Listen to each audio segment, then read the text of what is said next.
শোনো, এই দুনিয়ায় প্রতিদিন হাজারো মানুষ কথা বলছে। প্রতিযোগিতা, মন্তব্য, স্ট্যাটাস, ছবি, সবাই নিজেকে প্রমাণ করতে চায়। কিন্তু সফল মানুষরা চুপ থাকে। তারা প্রমাণ করে কাজ দিয়ে, না যে কথায়। নিজের উন্নয়নের জন্য সবচেয়ে বড় উপহার হচ্ছে নীরবতা। কারণ আপনি যত বেশি চুপ থাকবেন, তত বেশি শক্তি জমবে। যত কম বলবেন, তত বেশি আপনার ভিতরের জগৎ শক্তিশালী হবে। অনেকেই ভাববে আপনি নিশ্চুপ মানেই আপনি দুর্বল। তারা বুঝবে না আপনি নিজের ভবিষ্যৎ তৈরি করছেন। যখন তারা হাসবে, আপনি তখন পরিশ্রম করবেন। যখন তারা পার্টি করবে, আপনি তখন স্কিল শিখবেন। যখন তারা শো অফ করবে, আপনি নিজের ফোকাস ঠিক রাখবেন। নিজেকে গড়ে তোলা একা একা শুরু হয়। ভিড়ের মধ্যে কখনো সত্যিকারের শক্তি তৈরি হয় না।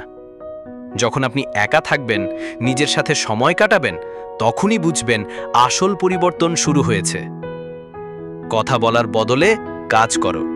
প্রতিদিন সকালে উঠে জিমে যাও, পড়া শুরু করো, শেখো, লেখো, ভাবো।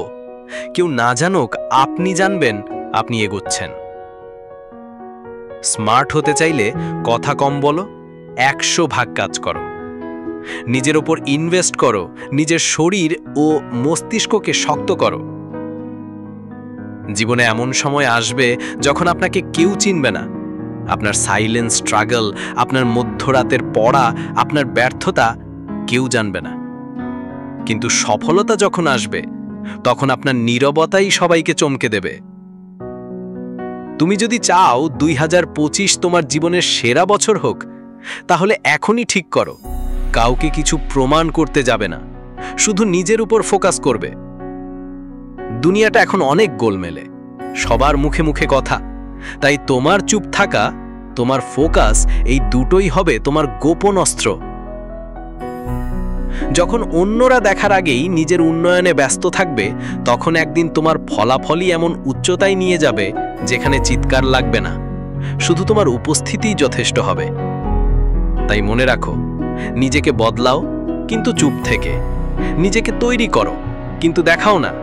নিজেকে ভালোবাসো কিন্তু শব্দ ছাড়াই। Silence is not weakness, it's power.